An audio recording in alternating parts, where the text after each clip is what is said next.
Wait, stop. Before you scroll past this one, you need to hear what just happened. Someone finally put their hands on the Z Fold 8. Not a render, not a spec leak. An actual person holding the actual phone. And what they said doesn't add up. They said it doesn't feel like a foldable anymore. That's strange, because foldables have one problem they could never fully fix. 4 generations, 4 years, same complaint every single time. So what changed? Let's start with the first clue. And it's not what you'd expect. It's weight. 201 grams. Sounds boring, right? Except the last model was 215, and the person holding it didn't just notice the difference. They said it felt unbelievably light. Light enough that they repeated themselves, like they didn't believe their own hands. But that's not the real story here. That's just the surface. Because here's where it gets interesting. The same person was asked about the crease. You know, that fold line running down the middle of every foldable phone ever made. The thing every reviewer complains about. The thing Samsung has never actually solved. And their answer should stop you mid-scroll. They said running a finger across the screen now feels almost like touching a normal flat display. Read that again. The single biggest reason people don't buy foldables, the deal breaker,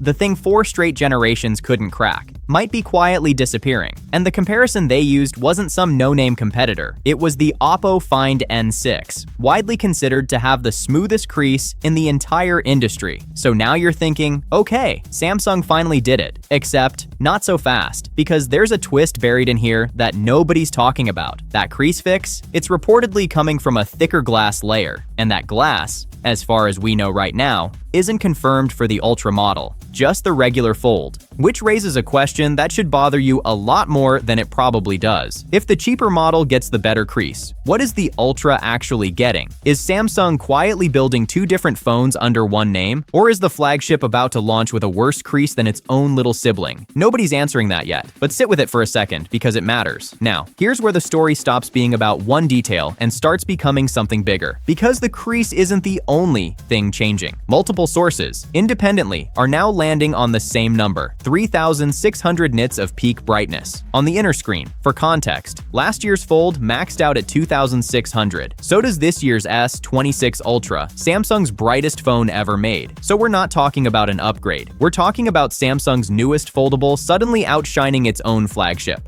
Why would they do that? Because the inner screen, the one you fold open to actually use, has always been the screen you can barely see outside. That's not a minor annoyance. That's the moment people regret buying a foldable in the first place. So pause for a second. Lighter, smoother, brighter, 3 separate leaks, 3 separate sources, all pointing at 3 completely different parts of the phone. That's not a coincidence. That's a pattern. But here's the part that really got me thinking. Because the changes aren't just happening inside the phone. They're happening in places you wouldn't even think to look, like the colors. 4 shades for the Ultra: graphite, green shadow, violet shadow. Cream, normal enough, right? Except the cream one apparently isn't cream at all. People who've seen it say it actually looks closer to pure white, which is odd because Samsung doesn't usually mislabel a color by accident, and the regular Fold gets its own 4.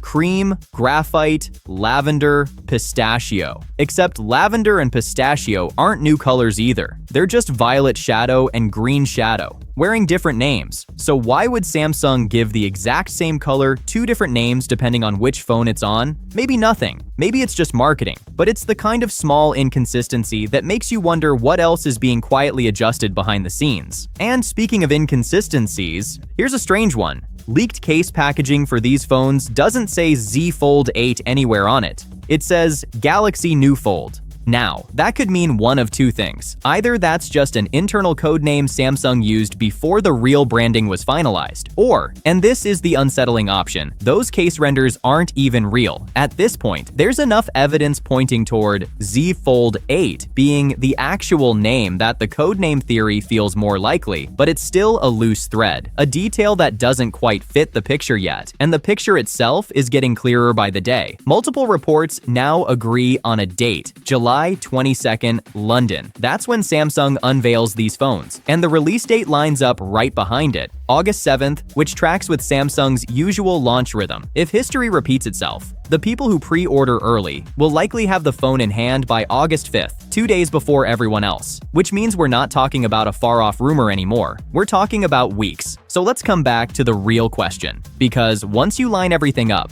the weight, the crease, the brightness, even the branding, you start to see something that isn't random. These aren't scattered upgrades. They're the exact objections people have repeated for 5 straight years. Too heavy, visible crease, unreadable outdoors, confusing, niche positioning. Samsung didn't chase a spec war this time. They went after the excuses. And one insider, someone who's actually used the device, said something that should make every other phone maker nervous. He said if Samsung prices this right, it could outsell some of the biggest phones in the world. Foldable or not, that's not a small claim. Foldables have spent 5 years being the interesting but impractical phone, the one people admire in a store and don't actually buy. So here's what I keep coming back to. If Samsung really has fixed weight, crease, and brightness all at once, all in the same phone, what's actually left to stop a foldable from going mainstream? And if the answer is nothing, why hasn't it happened yet?